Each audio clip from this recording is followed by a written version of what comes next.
Attorney George Erwin Garcia. Ganun pala, no? Ako yun, nahabol ako. Kung Hindi minsan, naman ako inelect eh. Sa bagay, oo nga. Appointed lang ako.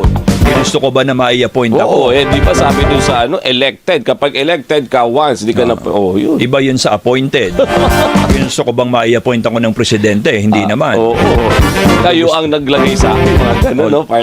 Although sa bandang huli, gusto rin naman niya.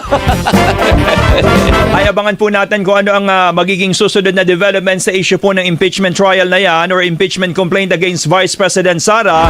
Binigyan na ng 10 araw ang kampo ng Vice Presidente para magkomento doon sa reklamo. Tama ba another 5 days para mag-reply yung... 5 days para mag-reply naman yung... Calendar days. Calendar days. Ibig sabihin ay kasama ang weekend at kung tatama sa holiday, pasok din sa pasok bilang. Pa rin yan. Basta 5 tapos. Ganun yan, partner. Non-extendable, ha? Wala na palugit. Ang pwede lang i-extend ay yung schedule or duty ng mga nasa Senado. Gaya mo?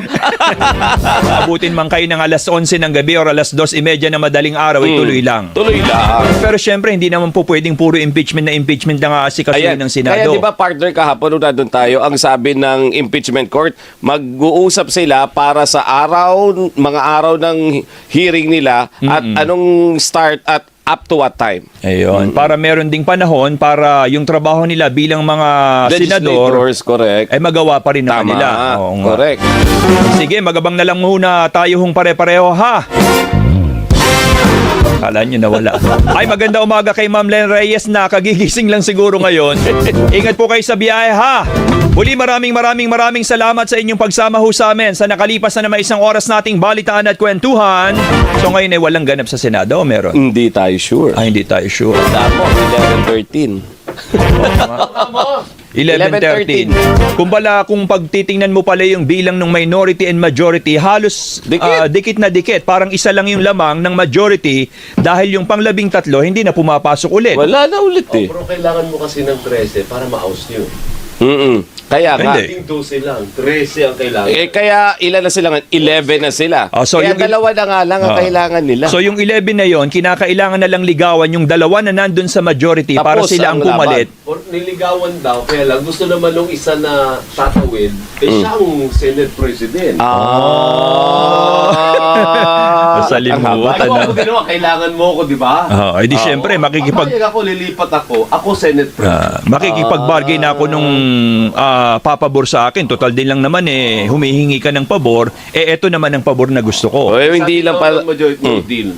Kaya walang nangyaring Kasi hindi rigodon. mo siya kalinis-linisan. Ano ito, dalisay?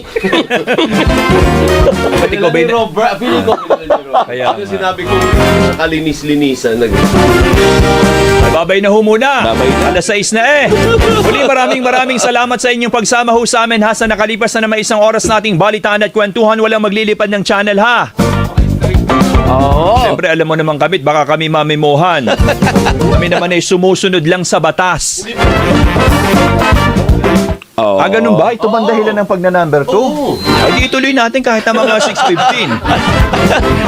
Babay na ho muna. Susunod ng Gising Pilipinas with Alvin El Chico. Ako po si Johnson Manabat. At ako naman po si Robert Bano. Bye! Bukas po ulit. Number 2 pala, ha. Mamara, baka naman.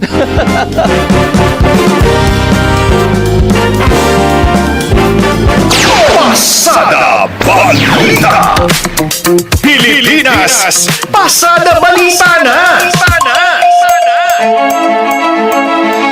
PCMM Radyo Patrol 630 Nagbabalita, naglilingkod Saan man sa buong mundo PCMM Radyo Patrol 630 Tapat at totoo Naglilingkod sa'yo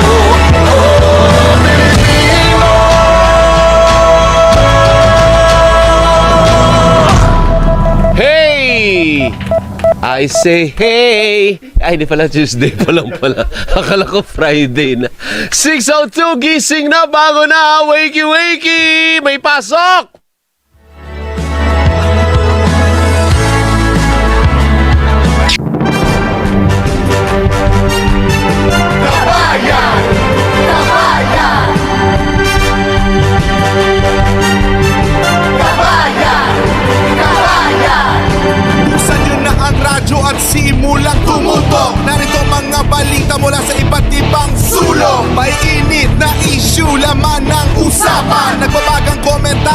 walang pag-alinlangan. Tumaas na ba ang presyo ng isda't gulay at karne? Magkano na kaya ang pamasahe? Ano kaya ang lagay sa daloy ng trapiko? Tumaas ba ang petrolyo?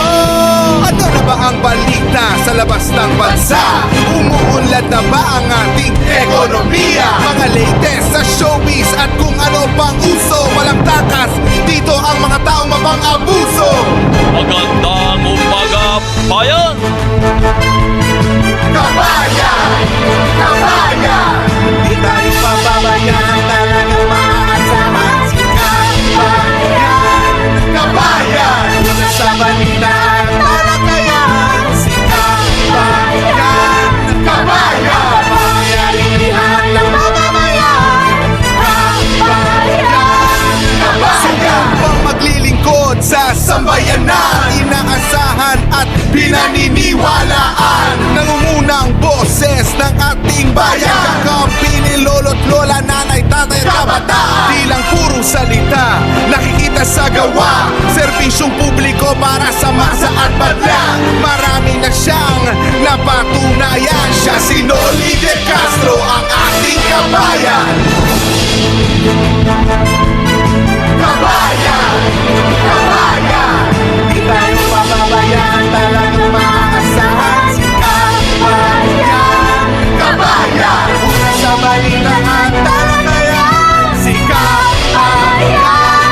Kabayan! Kapangyarihan ng mamamayan, balitaan, talakayan! Narito ang nag-iisang kabayan. Noli De Castro sa